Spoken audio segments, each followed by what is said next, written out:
Yes, everybody, what's going on? My name is Stephen Howson, and this is Transfer Talk, the penultimate day of the window, and we are becoming interested and denying our interest and ending our interest, all within the space of like someone going for a piss, aren't we? This is getting absolutely ridiculous, and I expect it to get even more ridiculous.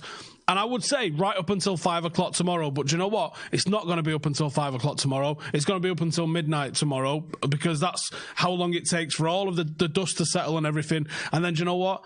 It's not even going to end there, especially with the likes of Lukaku, with all the stuff that's going on with him. He can still move right up until the end of the window if he's going to a non-Premier League side, which he's probably going to be doing. So the nonsense is not going to end until the 3rd of September. But let's get stuck into it then. Let's figure out how this is all going down. I got pretty excited yesterday when I saw that Eriksen was linked with United. I go, do you know what? That is a proper game-controlling midfielder.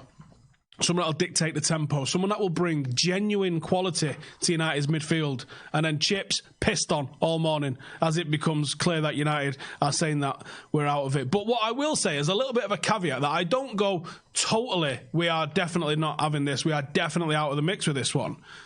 Because it's very clearly, to me at least, that this was a briefing by the club. Very much so that the club has told their favourite journalist, Ducker, Peach, Stone, they've told them, quite clearly told them, either we're not interested or say we're not interested. There's only those two things that are possibly true. Now, it might be that we're not interested, United have said as much. It might also be United don't want the news out there that they're trying to make this one happen in case it fails. And I don't quite fully know the motives behind why they would want to say that it's not happening. But if you look at the pattern of what's happened so far this window with the signings that have been made, Harry Maguire and Wan-Bissaka especially, the likes of Simon Stone and Peach have all come out at the same time, which is what happened today, and said, no agreement made yet, no this, that and the other. Now, they'd not come out and said there is no deal happening at all for Maguire or Wan-Bissaka. They mostly was just like, no agreement made yet, no agreement made yet. So that might actually make it more obvious that maybe there is no agreement here. I just think it's very curious that that's very clearly come from the club. Ducker also mentions that if the right player is available, that the club would move to sign him. United have been talking to Spurs about Eriksen since last week, so maybe it's not as last minute as it sort of appeared to look last night. Both Peach and Stone have also said that with 2 days to go, that new signings are unlikely. And to me, that is the most important part of this, that I do think that it ties in a little bit with what I was told earlier in the window, that there's not going to be anywhere near the overhaul that Ole Gunnar Solskjaer was expecting and we as fans was expecting, that this was definitely going to be a multiple window thing to get done, which is looking like it has done. I think the business that we've done has been, on the whole, pretty good. I just don't think there's been enough of it. I think that we've got an 11 that probably lacks 2 places. I think we've got 9 out of our 11 that I would be like, we can roll with that. Now, you can always have more depth. You can always have more options. I just see a couple of holes in that squad where I go, I don't actually know what our best 11 is and how this works. Stats-wise, Eriksen, double figures in assists in the last 4 seasons, 60 in total, which is 8 more than anybody else since his debut in 2013. And according to Opta, since his debut, Eriksen has scored the most goals from outside the box in the Premier League, with 16 in total. He also created the most chances with 547 and scored the most direct free kicks. This is a genuine top-tier player that I'm gutted we're missing out on, and for such minuscule amount of money as well. Ridiculously low fee. I'm not sure the reasons behind why we've not been able to pull him off. I'm pretty gutted that we're not going to get this one. He does have that ability to split defences with his passing, play people in behind, definitely take a little bit of that creativity that we need. It's just, I'm pretty gutted about this one, to be honest, because all the players that we've been linked with, he's done this, he's done that. Well, Eriksen's done it week in, week out in the Premier League, and that means something to me. And unfortunately, it looks like we're not getting this one over the line. Llorente then popped up So Damasio has come out and said that United are interested in signing free agent Fernando Llorente. Peach has come out and said that this news would come as a surprise to United's backroom staff and therefore seems to be dismissing the rumour. Damasio not being the absolute transfer guru that he's been in previous windows. I still think he's standing on top of a car somewhere with a megaphone saying United are signing Bruno Fernandes. That seems to be something that he's been going on about all summer. That doesn't look like it's going to happen. So 20 games, only 1 goal for Spurs in the league, 4 assists, 9 games, 8 of which on the bench, and 2 goals in the Champions League, including that one off his hip. 2.7 aerial duels per game in the league. Now, I don't think there's anything in this one, but I think it's one that would definitely make sense. Like, I was sort of only half joking, saying, like, if we got somebody like a Welbeck, that's why I wasn't mad at the Mandzukic one, to be honest. I think Mandzukic is probably the more likely of all the ones that we're linked with, and we'll talk about him in a sec. Because I see very much a very similar style between Mason and Tony Marshall and Marcus Rashford. They're players that are going to stand you up and run at you and try and get past you. They're not players that can hold it up. They're not something we can use for a plan B. So someone like a Llorente or Welbeck or anybody like that coming in, especially on a free transfer, no issue with it whatsoever, because it's a total different tool to what we've got, and you need multiple tools to be able to do well in the multiple competitions that we're going to be dealing with this year. So I wouldn't have an issue with it in the slightest if we sign someone like Llorente. I think that'd be a really astute signing for us. Just don't think that we're going to. Mandzukic, then, I think it remains to be seen what is happening with the Lukaku Dybala debacle, whether the collapse of that impacts any move that we have for Mandzukic. Seems that Ole wants him, and Ole obviously wants that plan B that we were talking about a second ago, a defensive target man, someone who offers height and physicality, but in Mandzukic's case is also used to and pretty good at playing in the press as well, so he wouldn't look as disjointed as someone who was maybe just a bit of a unit coming in.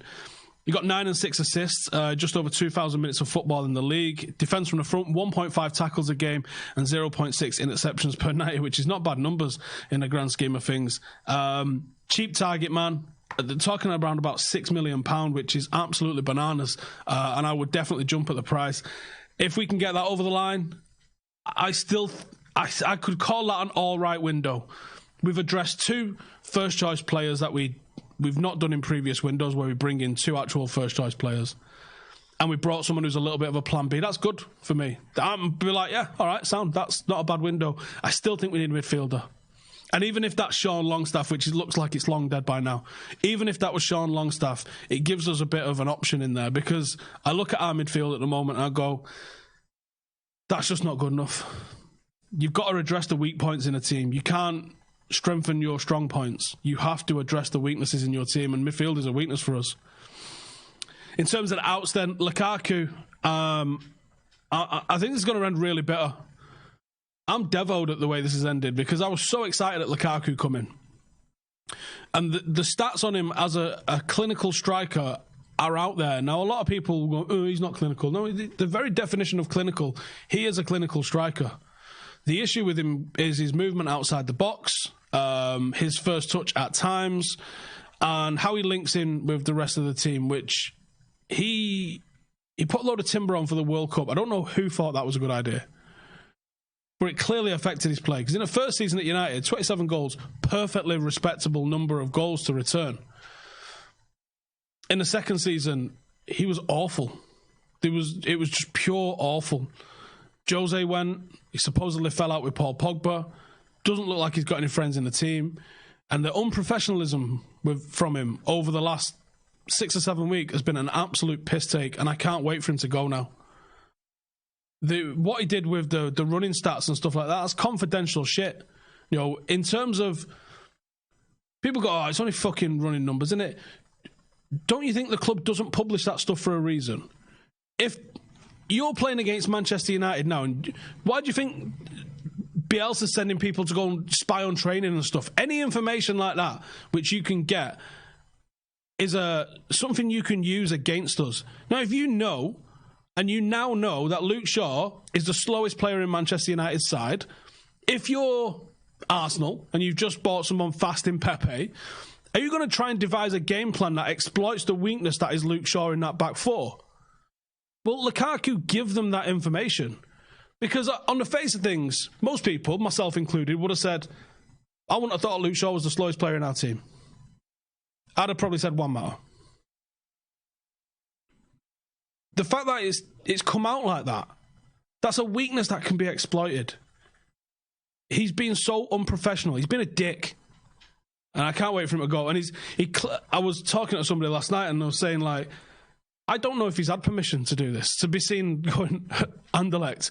It wouldn't surprise me if it was, and it wouldn't surprise me if it wasn't, that he went with permission or without permission. Obviously, he's gone without permission. He's been fined 400 grand.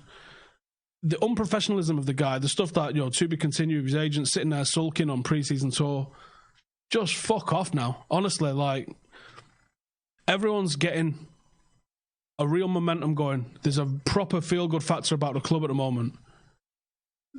Yes, there's issues with the board. Yes, there's issues with we should have signed more players.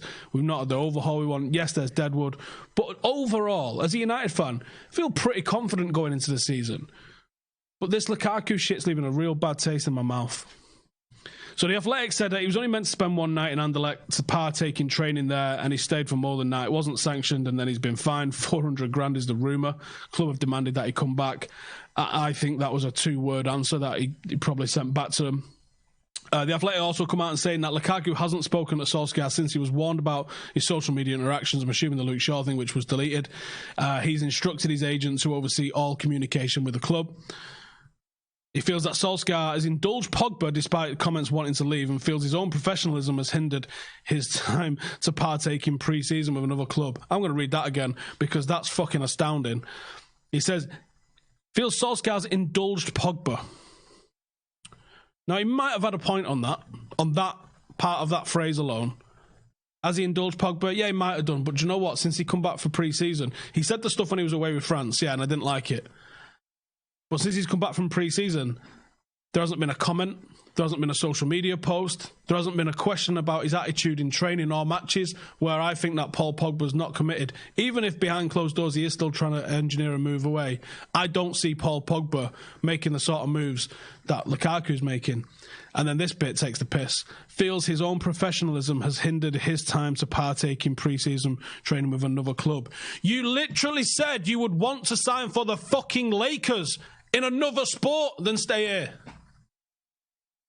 You might as well have just every morning tweeted up saying, get me out of this fucking club. Unprofessionalism. Fuck off, mate. Jesus Christ. DiMarzio says Inter will only go in with a new bid if they know it'll be accepted by United. What the fuck's that all about? I don't know. DiMarzio also says that his agent is in London trying to finalise a deal with Inter in a move now to block any new approaches made by Juventus. And Romano's also come in saying Inter Milan are preparing a new bid for Lukaku. I mean, even that coming out and saying Conte's the best manager in the world, even if that was factually accurate, is that not an absolute volley in the bollocks for your current manager? Absolutely ridiculous. Just in a general out, because there's all sorts of rumours flying around with everyone. Solskjaer did want to get rid of the likes of Damian, Rojo and supposedly Sanchez at the end of last season. But for wages or transfer fees seems to be a bit of an obstruction for potential buyers. And it looks like there's probably going to be no movement on that front. Literally just before we came on air, Everton made a loan offer for Chris Smalling, and I only saw the tweet saying that Everton have made an offer for Smalling, and I was like, oh, and it's been rejected. Bastard. They apparently see him as an integral next to Maguire and Lindelof. What? Anyway, that's a bit of a mad one, isn't it? Kind of gutted about that. We definitely need to offload some. Rojo would have been my favourite to go because I think he seems the easiest to shift on. Who's going to buy Smalling and Jones and pay them what they're on at United? I don't know. Anyway, thank you guys for joining us. Let me know in the comments what you'd like me to do for tomorrow for deadline day. Would you like me to go live a couple of times throughout the day? We're probably going to be doing a season preview at some point tomorrow as well. So any specific questions about anyone that you think might break through, the tactics, the approach to the different cups, let me know in the comments. If you've not already, go and check out the interview we did with Rio Ferdinand yesterday. And I will see you in the next one. Laters.